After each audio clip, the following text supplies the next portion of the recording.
Welcome to face mass தரக்கம் யாரை பற்றி பார்க்க போகிறோம்னா அதிமுகவில் பார்த்தீங்கன்னா எடப்பாடி பழனிசாமிக்கும் வேலுமணிக்கும் எந்த ஒரு விதமான சண்டையும் இல்லை, முரண்பாடும் இல்லைன்னு சொல்லிட்டு எடப்பாடி பழனிசாமி அணியில் இருக்க வேலுமணி சொன்னாலுமே அவர் என்ன சொல்லியிருக்காருன்னு பார்த்தீங்கன்னா கவனித்து பார்த்தாதுன்னு தெரியும்.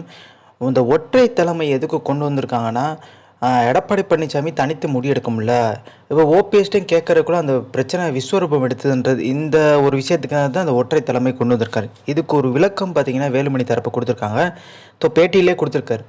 அடுத்த எலெக்ஷன்னா 2026 234 தொகுதியிலையும் 200 தொகுதி ஜெயிப்போம்னு சொல்லியிருக்காரு. ஓகே ரைட்டு, அவ்வளோ தொகுதி ஜெயிக்க முடியுமான்றது சந்தேகம். பட் அவர் சொல்லியிருக்காரு.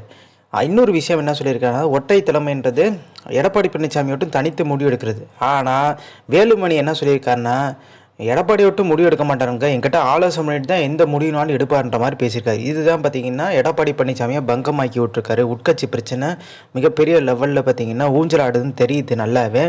ஸோ இந்த பேட்டிலே எடப்பாடி பழனிசாமி என்கிட்ட ஆலோசனை பண்ணிட்டு தான் எந்த ஒரு முடிவு எடுக்க முடியுன்றதை பார்த்தீங்கன்னா தீர்க்கமாக சொல்கிறாரு வேலுமணி. இதனாலவே எடப்பாடி பழனிசாமி அணியே பார்த்தீங்கன்னா கொஞ்சம் கதி கலங்கத்தில் தான் இருக்குது. அடுத்து பார்த்தீங்கன்னா பொதுச்செயலாளர் செங்கோட்டையன் வருவாரா இல்லை திருப்பி இந்த ஒருங்கிணைப்பாளர் தொடருமன்ற மாதிரி பேச்சுக்கள் போயிட்டுருக்கு.